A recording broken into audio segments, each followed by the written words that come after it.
आपका स्वागत है।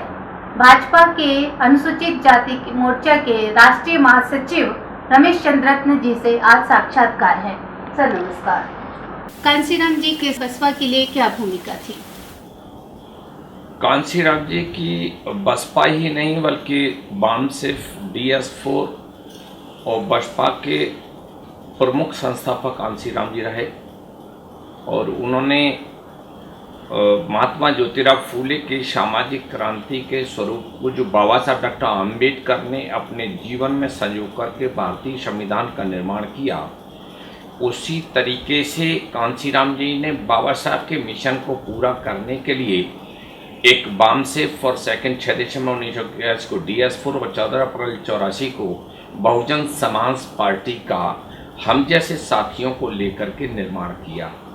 और निर्माण ही नहीं किया, उन्होंने अपना घर परिवार सभी को छोड़ करके त्याग करके समाज के प्रति नया युग परिवर्तन लाने के लिए जीवन दान देकर के उन्होंने बहुजन समाज पार्टी को यहाँ तक पहुँचाने का काम किया। बसपा की स्थापना कब हुई थी? बसपा की स्थापना 14 अप्रैल 1984 को हुई थी और वो भी जब हुई थी कि पहले जो है वाम सिर्फ एम्प्लॉइज का all India backward minority SC/ST employees federation बना। उसके बाद देश के जो है मनी माइंड डायरेक्शन, पैसा दिमाग दिशा, इन तीनों चीज़ों पर आधारित जो है 6 दिसंबर 1981 को दलित शोषित समाज संघर्ष समिति नाम से संगठन बना और उसके प्रतिक्रिया के रूप में ही क्योंकि समाज को बाबा साहब डॉक्टर अम्बेडकर ने कहा था कि राजनीतिक ही सारे तालों की चाबी है, the political power is the master key by which we can open the door. इसीलिए बाबा साहब के मिशन को पूरा करने के लिए उन्होंने बहुजन समाज पार्टी का निर्माण किया और मैं भी उनके प्रथम गियर से लेकर के बसपा के निर्माण तक जो संस्थापक थे उसमें से प्रमुख भूमिका मेरी रही। आप शुरू से बसपा के साथ रहे, आपकी कितनी भूमिका रही?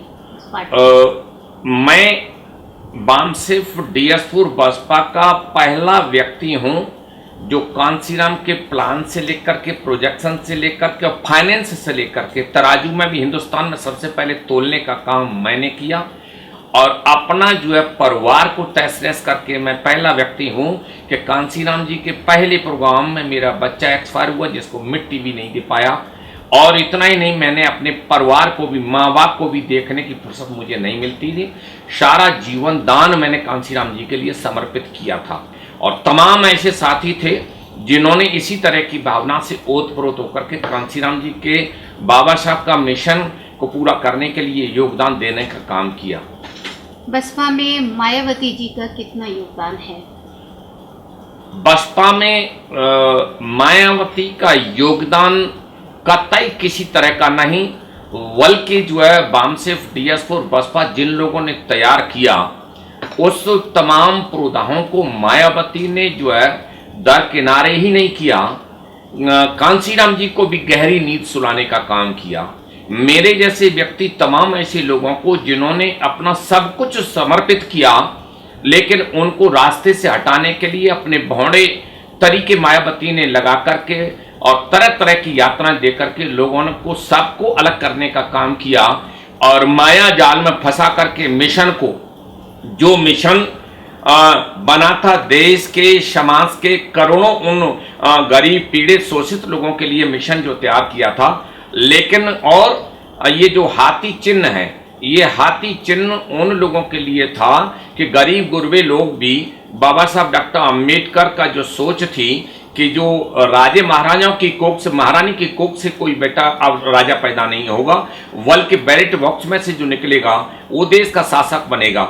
लेकिन इन महारानी मायावती ने माया जाल में जकड़ करके पूरे मिशन को ध्वस्त किया और जो जिस मिशन को जिस तरीके से बड़ी यात्राओं के साथ लोगों ने, जिसमें से मैं भी अंतिम चरण तक चलता रहा इस मिशन को लेकर के, मेरे जैसे व्यक्ति को भी मायावती ने पूरी तरीके से ध्वस्त किया, अनेक मुकदमे लगाए।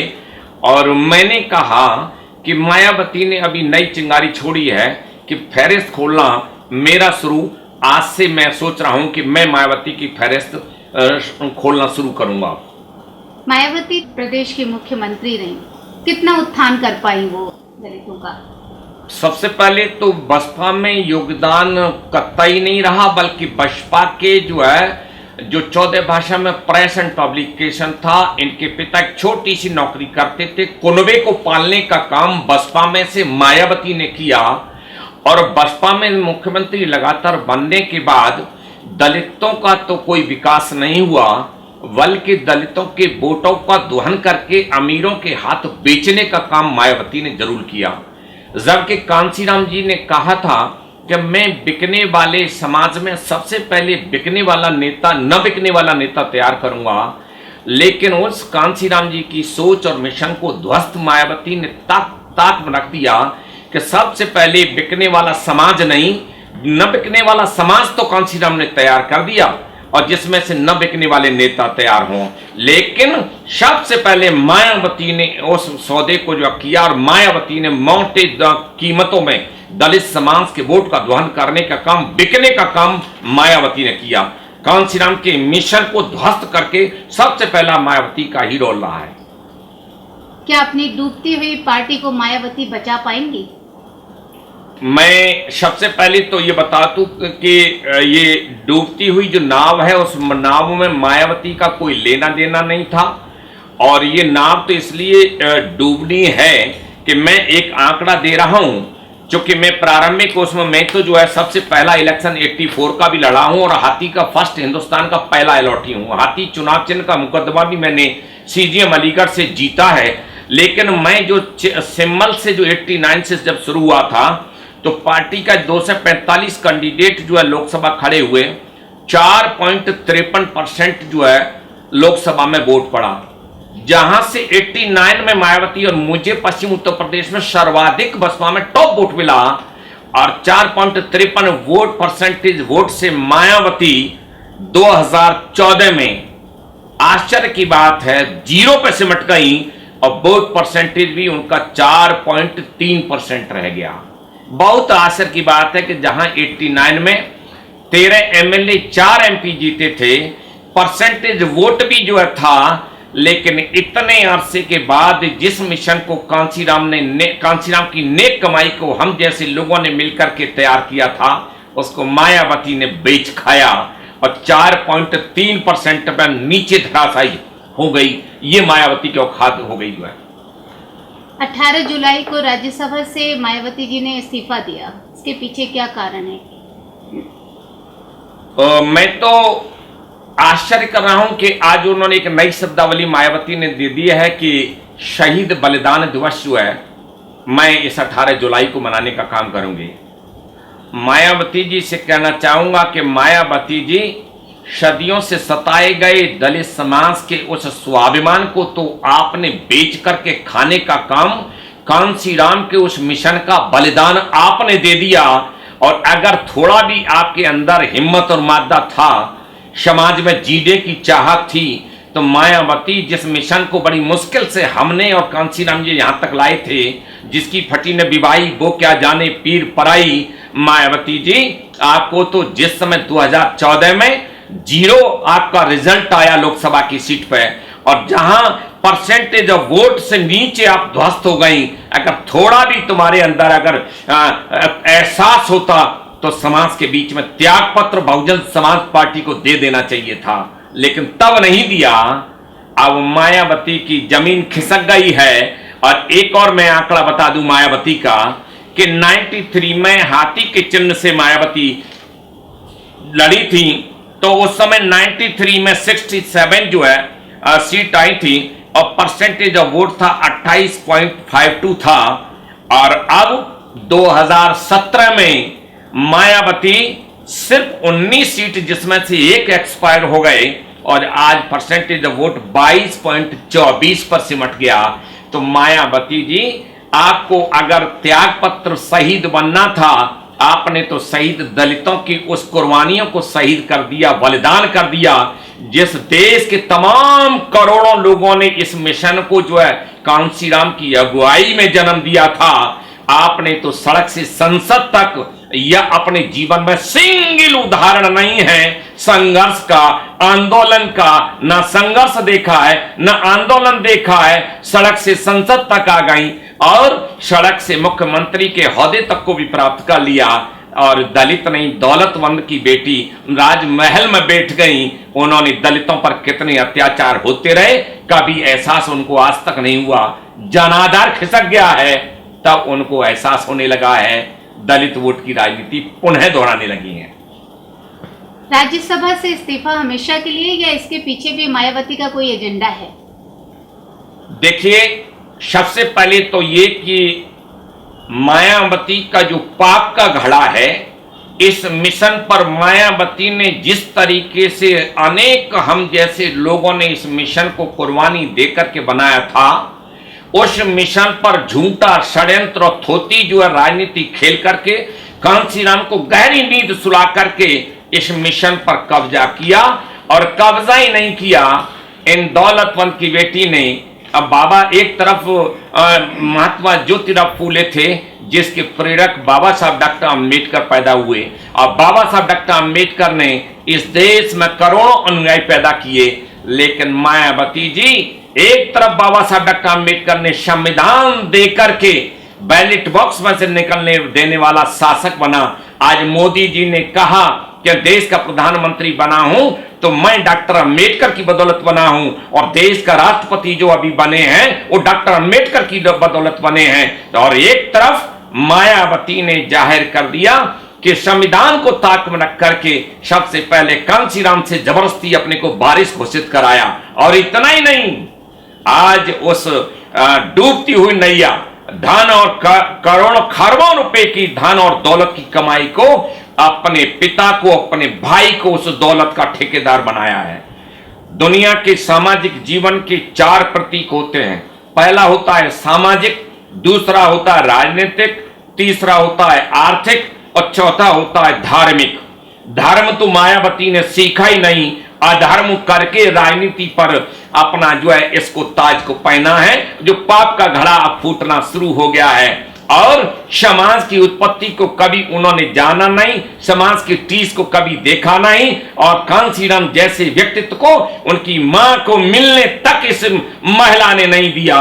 क्योंकि जिस परिवार को एक तरफ कांसीराम ने अपना जो है जीवन दान दे दिया, 1 रुपया नहीं देखा, 2 वक्त के खाने के लिए भी चिंता नहीं की, उसी में से चुन चुन करके मेरे जैसे व्यक्ति ने, कांसीराम ने चुन चुन करके रोटियां खाई। लेकिन मायावती ने मिशन बेच करके आज राजनीति से संन्यास नहीं, मैं खुलेआम कह रहा हूं, आज मायावती का जो आर्थिक जो मसौदा है, ठेकेदारी अर्थ कैसे देश में इतना महल खरीद रखे, इतने बंगले खरीद रखे हैं, एक ही दिन में खरबपति भैया को बना दिया है। इंद्रपुरी में धन और दौलत है, दिल्ली में है, हिमाचल में है।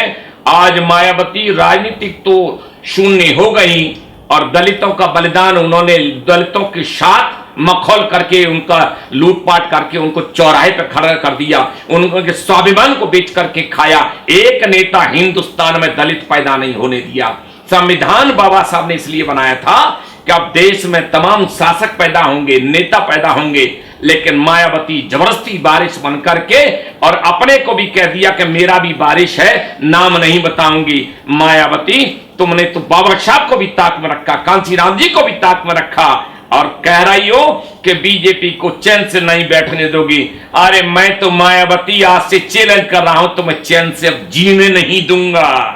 मैंने कहा था 2009 में नागपुर के अधिवेशन में, राष्ट्रीय परिषद में कहा था बीजेपी के मंच पर कि मैं हाथी मायावती के पास है, जो बेईमानी से उसने बांध रखा है। बिगड़ेल हाथी को जड़ी बूटी से सही करूंगा, और जड़ी बूटी से सही नहीं हुआ तो अंकुश होकर के महावत बीजेपी में आ गया है। और बीजेपी में भी दलित समाज के भाइयों से एक अपील करना चाहूंगा, पहले तो संघ के बारे में पढ़ना चाहिए। संघ एक ऐसा सांस्कृतिक धरोहर है जिसमें पूरे विश्व में सबसे बड़ा संगठन है, जो दलित, आदिवासी, वनवासी, जनवासी के बीच में जाकर के स्वयं सेवक कार्य करते हैं, जाति विषमता को दूर करते हैं। और जो देश में जो है हूण सूण मुगलों का जो धर्म बदला जा रहा था, आज स्वयं सेवक के कारण ही धर्म आज बदलना कम हो रहा है। और ये जो धर्म बदलने का जो नाटक हो रहा है, ये उन विपक्षियों के हाथ का खिलौना है। मैं दलित समाज से एक निवेदन करना चाहूंगा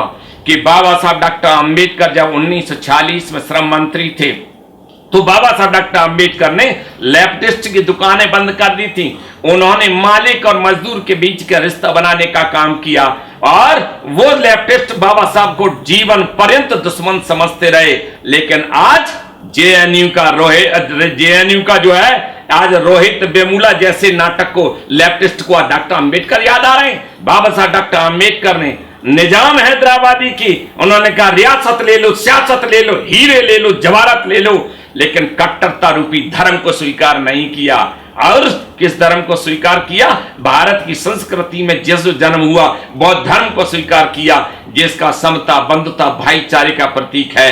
जिस तरीके से भारतीय जनता पार्टी में समरसता का स्वरूप है, बाबा साहब ने उस धर्म समता रूपी धर्म को स्वीकार किया। मैं आज आपके इस माध्यम से दलित समाज के भाइयों से एक निवेदन करना चाहूंगा कि कांग्रेस ने जीवन पर्यंत दलित समाज के वोट का दोहन किया, लेकिन बाबा साहब डॉक्टर अंबेडकर को न 1952 में चुन करके जाने दिया, न 1953 में चुन करके ना जाने दिया। संविधान सभा में भी जब गए, जब पंडित श्यामा प्रसाद मुखर्जी के अथक प्रयास थे, बाबा साहब को भारत रत्न जब मिला, जब बीपी सिंह की सरकार थी और जब भाजपा का उनको समर्थन था, आदरणीय वाजपेयी जी, अडवाणी जी की देन है। और 2.5 गज जमीन कांग्रेसियों ने दिल्ली में बाबा साहब को नहीं दी, जिन्होंने संविधान दिया, सरकार चलाई, लेकिन मोदी जी की सरकार ने आते ही उनको पंच तीर्थ स्थल का रिकॉर्ड तोड़ा। चैत्य भूमि जिनको 2 गज जमीन, 2.5 गज जमीन नहीं मिली, हिंदू मिल खरीद करके चैत्य भूमि बन रही है। 26 अलीपुर रोड जब बाबा साहब ने अंतिम सांस ली, उसको जो है मोदी जी ने लेकर के एक अंतरराष्ट्रीय, एक संविधान नुमा एक स्मारक बनना है, 15 जनपद पे स्मारक बनना है।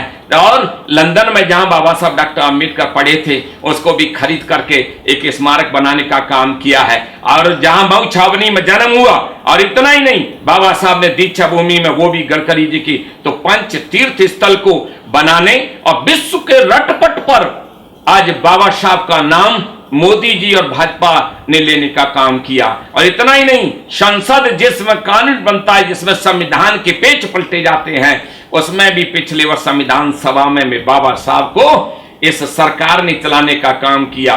मैं अपील करना चाहूंगा दलित समाज के अनुसूचित वर्ग के भाइयों से, भाइयों, ये जो अपना दुकानों में जिनके पिछड़े जो दल हैं, जिनकी दुकानों में ताला लग गया है, मायावती की दुकान में ताला लग गया है, आज जन मानस का वोट खिसक गया है, मायावती भी पैदल हो गई हैं। और अब मैं पूछना चाह रहा हूं, मायावती जी को भाजपा अगर समर्थन नहीं देती तो उस समय दलितवाद याद नहीं आ रही थी। जिस समय सपाइयों ने इज्जत लूटने का काम किया था, उस समय भी भाजपा के लोगों ने इज्जत बचाने का काम किया, और महारानी बनी वो भी भाजपा की देन है। और इतना ही नहीं, चाहे नारायणन हो, चाहे डॉक्टर एपीजे अब्दुल कलाम हो, तो भाजपा की जो सोच है, दलित भाइयों को पढ़ना चाहिए। जितना जो प्रोजेक्ट हैं, जो हमारे योजनाएं हैं, वो सारी योजना दलितों के, गरीबों के हितों। कभी चूल्हे जलते थे, कभी चिंता की, उज्ज्वला गैस योजना कभी चिंता की, मुद्रा बैंक की चिंता की, स्वच्छ, अरे महलों में तो शौचालय बने हुए हैं, शौचालय, इज्जत तो गरीब की लुटती थी। आज ये सरकार ने गरीब की चिंता करने का काम किया, उनका विकास को सोचने का काम किया, समरसता का भाव काम किया। आज चारों तरफ भारतीय जनता पार्टी, उसका विचार, भारतीय जनता पार्टी की सोच है फर्स्ट नेशन और सेकंड जो है अपना सेल्फ, सेकंड पार्टी और सेल्फ लास्ट। पहले हमारा राष्ट्र, हमारी पार्टी और हम, और बाकी तो सब प्राइवेट लिमिटेड कुनवे हैं। इसलिए अत्याचार, उत्पीड़न, सहारनपुर की घटना में पूछना चाह रहा हूं, मायावती जी ने अभी त्याग पत्र दिया है। झूठा और थोटा षड्यंत्रकारी नाटक है, वो मायावती की पुराना आदत है, जो आज तक यहां राजनीति इसी ढंग से करती आई है। मायावती जी, सहारनपुर तुमको घटना आज याद आ रही? क्या तुम्हें पिछले तुम्हारे काल में एट्रोसिटी एक्ट में उसको किसने लूज किया? कितने तुम्हारे अनुसूचित वर्ग के, तुम्हारी हिटलर शाही में सचिवालय में सुसाइड करके मर गए, उनको कभी तुमने न्याय दिया? किसी एक नेता को तुमने पनपने दिया? और मायावती जी, पूछना चाह रहा हूं, आपके शासनकाल में थानों में एट्रोसिटी एक्ट में मुकदमा नहीं लिखे नहीं जाते थे, और आज केंद्र की सरकार बनी तो एट्रोसिटी एक्ट में बदलाव हुआ, 60 डेज में चार्जशीट सबमिट करने का आदेश हुआ, और 7 डेज में उसको जो है जो पेनल्टी डैमेज है जो क्लेम है उसको मिलने का जो डायरेक्शन मिला। लेकिन मायावती किस मुंह से दलितों की बात करती हो? अब दलित, अब बलिदान, आपको तो कुर्बान हो जाना चाहिए लेकिन दलित अब अपना बलिदान तुम्हारे पीछे नहीं देगा। तुम्हारी असलियत और समय 2007 में कांसीराम के रहम तरस पर ये इकट्ठा बहुमत, चूंकि लोगों ने सोचा कि अब जीत जाएं, और उनका जो रेशियो जो बढ़ करके आया था, जो 2 से 6 जो सीटें जीत करके आई थी उस समय 2007 में, उस समय 2006 में 9 अक्टूबर को कांसीराम जी की मृत्यु हुई थी। तो वो एक सहानुभूति थी जिसमें मायावती जीती। लेकिन अब देश का दलित जान गया है कि मायावती ने दलित की अस्मिता के साथ सौदा किया है और खरबपतियों के हाथों उसको जो टिकट को बेच करके सारे लोगों को धराशायी करने का काम किया है। अब आपको जो 5 मिनट तो मिलने के लिए 3 मिनट आपका नियम है। कभी मायावती ने कभी देखा है? मैं तो ताज्जुब कर रहा हूं, आज मेरी टिप्पणी है मायावती के लिए। आपकी एजुकेशन डिग्री भी मुझे फर्जी लगती है मायावती।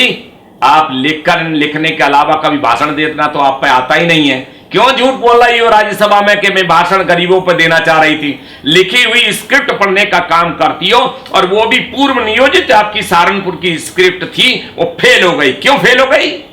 क्योंकि अभी कुछ दिन पहले चुनाव हारने के बाद मायावती ने ईवीएम पर हल्ला बोला और कहा कि ईवीएम जो है मोदी सरकार और भाजपा, ये भारत सरकार ने ईवीएम में कोई घोटाला किया है।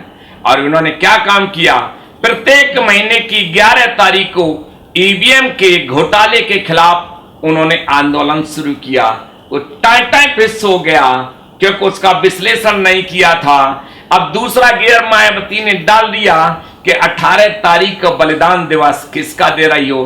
अरे दलितों को लूट करके खाने वाली मायावती, अब दलित कब तक तुमको अपना बलिदान देंगे? बल्कि तुमको मैं कह रहा हूं कि तुम्हारे को तो यह आत्महत्या का दिन था, सुसाइड कर लेना चाहिए, जिसने समाज को डसने का काम किया, समाज को पूरा ध्वस्त करने का काम किया, और जिस समाज का एक वर्ग की बदौलत आज वो हाशिए पर आ गया है। जातवाद मायावती के कारण बढ़ा है। मैं पूछना चाह रहा हूं, उत्तर प्रदेश के चुनाव के टाइम पर किसने कहा था इतने ब्राह्मणों को टिकट, और किसने कहा था इतने मुसलमान? कितने? 100 में से 3। मायावती जाति पंथ धर्म की खेती को कांग्रेसियों ने पैदा किया था, और वैसी सिक्का का पहली तुम हो, लेफ्टिस्ट हो। लेकिन अब दलित गुमराह नहीं होगा। तुम्हारी दुकान, कुनवे की दुकान चल गई, भैया की दुकान चल गई, भाभी की दुकान चल गई, बड़े चांदी के मायावती। अब तो सुनो, मैं चैलेंज दे रहा हूं। मैंने डुमरियागंज में भी 173 वोट से तुम्हारा कैंडिडेट हराया, योगी जी का चेला जिताया, और जहां जहां बसपा का गढ़ था यही रमेश चरतन दौड़ा था तुम्हारी असलियत खोलने के लिए। अब मैं निकल पड़ा हूं। अब बीजेपी चैन से नहीं, अब मायावती तुमको चैन से मैं जीने नहीं दूंगा। लंबी फहरिस्त है, और जिस और आमना सामना करने अगर थोड़ा भी हिम्मत है, आ जाओ, इस फहरिस्त का एक एक पेज खोलूंगा, और खतरनाक तुमको जमीन नहीं मिलेगी कि कहां तुम्हारा अपना दफन दोष हो। तो इसलिए मैंने कहा है कि दलित समाज के भाइयों, ये सरकार एक ऐसी सरकार है जिसने डॉक्टर अंबेडकर को सम्मान किया, जो दलितों के हितों के सर्व कटिबद्ध है। मोदी जी कटिबद्ध हैं, अमित शाह जी कटिबद्ध हैं। और ये जो भोजन खाने का जिसे नाटक कहते हैं, भाजपा और संघ का सहभोज का जो है पुराना दायरा है। आदिवासी जनवासी हम कार्य करने का पुरानी परंपरा है। और मेरा जैसे व्यक्ति, मायावती तो पता नहीं कहां की पढ़ी लिखी है, मैं गहन चिंतन करने के बाद, आरएसएस गहन चिंतन के बाद, अंत्योदय पंडित दीनदयाल जी, बाबा साहब डॉक्टर अंबेडकर का भी यही सोच बनी थी। शिक्षित बनो, संगठित रहो, संघर्ष करो। आरएसएस बीजेपी उस पूर्ण रूप से बाबा साहब के मिशन को, स्वरूप को आगे बढ़ा रही है। और दलित समाज के लिए चिंता है। सहारनपुर वाले प्रकरण में मैंने भी उसमें होमवर्क ही नहीं किया, पार्टी को अवगत कराया, और वहां भी योगी जी की सरकार हो चाहे मोदी जी की सरकार हो, कानून कटिबद्धता के साथ कार्य करेगा। उसमें किसी को दलितों पर अत्याचार करने के लिए छूट नहीं दी जाएगी। लेकिन दलित भाइयों, अनुसूचित वर्ग के भाइयों, मैं विनती अपील कर रहा हूं, जो मोदी सरकार ने किया है उसकी क्लैपिंग ताली बजाओ, जो नहीं किया है उसके लिए सजेशन लाओ, जो करना चाहिए उसके लिए हम सॉल्यूशन लेकर के आएंगे। लेकिन मायावती की तरह से उत्तर प्रदेश में जिन नौकरी वालों का डिमोशन हुआ है वो मायावती की देन है। इसलिए मायावती जी, अब तुम्हारे चक्कर में दलित गुमराह नहीं होगा। और अब तुम्हारा ये जो 18 तारीख का ये भी बलिदान टाटा फिस होगा।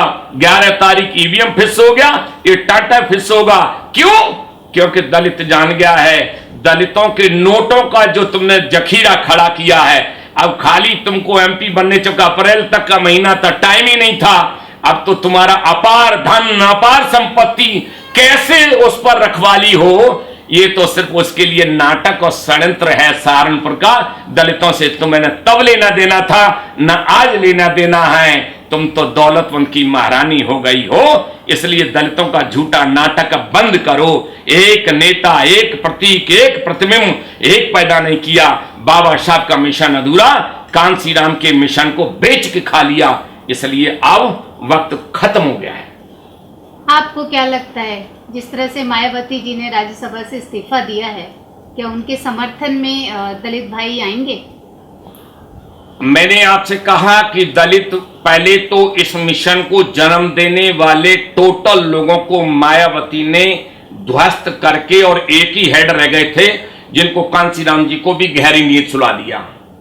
अब दलित मायावती की थोती और भौड़ी चाल को जान चुके हैं कि मायावती का उद्देश्य एक सूत्रीय दौलत इकट्ठा करना था, और उसमें कुनबे को पहले भी पाला। अब कुनबे को उसमें इतना बड़ा रूप हो गया है। नोटबंदी में भी सबसे पीड़ा मायावती को हुई, लेकिन डॉक्टर अंबेडकर को कभी पढ़ा नहीं। 10 लाइन मायावती आज भी नहीं बोल सकती, 10 शब्द भाषण के बोल नहीं सकती, और वो तो स्क्रिप्ट भूल हो गई। मायावती जी क्यों देश को गुमराह कर रही हो? जब कुरियन ने, उपसभापति ने 3 मिनट का समय था, कांग्रेस वाले उपसभापति थे, कांग्रेसी लोग समर्थन में थे, वो भी तुम्हें अपना टाइम 3 मिनट और दे सकते थे, लेकिन फिर भी तुम्हें 6-7 मिनट मिले। लेकिन तुम्हारा नाटक खुल गया, क्योंकि तुम उस समय लिखा हुआ भाषण कहीं भूल गई। वो सहारनपुर वाला टेलर देकर के तुमने बेवकूफ बनाया। स्क्रिप्ट लिखी हुई पढ़ती हो, पता नहीं तुमने एग्जाम में भी नकल करके अपने पास करने का काम किया है। अब देश का लोग जान गया है, युवा जान गया है, और तो और ये सहारनपुर वाला प्रकरण भी शांत हो गया था। उसमें आग लगाने का काम इन्होंने किया। कितने अपनी सरकार के टाइम पर दलित बाबा साहब के उस मिशन को किसी शिक्षा के रूप में या किसी रूप में या दलित को नेता बनाने के रूप में, विकसित रूप में कोई नहीं हुआ है। कुनवा विकसित हुआ है, परिवार विकसित हुआ है, और तो और उनके तमाम ऐसे नाम है जो आज मैं पूरा नहीं खोलना चाह रहा, जो खजाने को, पिटारे को लिए बैठे हैं। इसलिए मायावती का पिटारा बहुत लोगों ने खोला है। मैं उस बसपा के एटीएम को अपने साथियों के साथ गढ़ करके उसमें पैसा रख करके आया था, जवानी दे करके आया था। मायावती ने उसको लूट करके, खसोट करके, उसको कब्जा करके, लेकिन पाप का गड़ा अब 100% फूटेगा। अब वक्त आ गया है। इसलिए पुनः रिपीट कर रहा हूं कि मायावती, भाजपा को चैलेंज मत दो कि मैं भाजपा को चैन की नींद नहीं सोने दूंगी। अरे मैं कह रहा हूं कि मायावती जी, अब तुमको चैन से तुम्हें मरने भी नहीं दूंगा, बेचैन करता रहूंगा तुम्हें बहुत ज्यादा। आपके बसपा छोड़ने का क्या कारण था? मैं अपने घर, परिवार, संतान, खून पसीने से कांसीराम के साथ कंधे से कंधा मिला करके रहा, और धन और दौलत कांसीराम के साथ साथ मायावती को भी थैली मैंने ही शुरुआत की। और जो जीवन के जो पर्चे, जो किताबें लिखी उसमें भी वो मायावती पेज फाड़ नहीं सकती। लेकिन मायावती ने मुझे राजनीतिक प्रतिद्वंदी मान करके, चूंकि कांसीराम जी का सबसे निकटतम था, आशाएं कांसीराम जी की मेरे ऊपर थी। मायावती ने एक नहीं अनेक मुकदमे लगाए।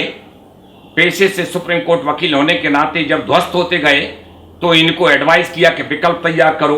तो विकल्प से पहले 3 मई 1992 को अलीगढ़ गेस्ट हाउस कांड मुझ पर फर्जी और झूठा लगाया, जिनको मुंह की खानी पड़ी, और डीएम के धरने पर मुझे गिरफ्तार कराने के लिए बैठी। और अगर वो आप खोलेंगे तो मायावती को पुनः कह रहा हूं, कहीं जगह नहीं मिलेगी। ऐसी महिला जो बड़ा भाई कहने वाली षड्यंत्रकारी महिला पूरे विश्व में नहीं देखी। षड्यंत्रकारी महिला है।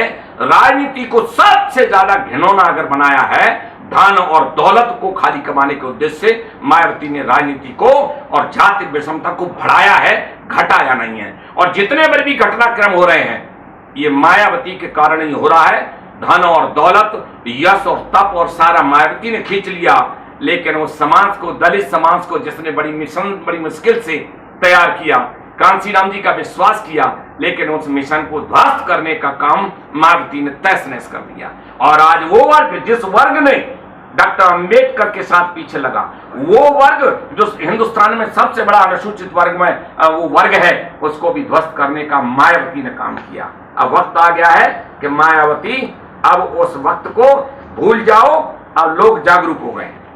अंत में आप देश के सभी दलित भाइयों बहनों से क्या संदेश दें?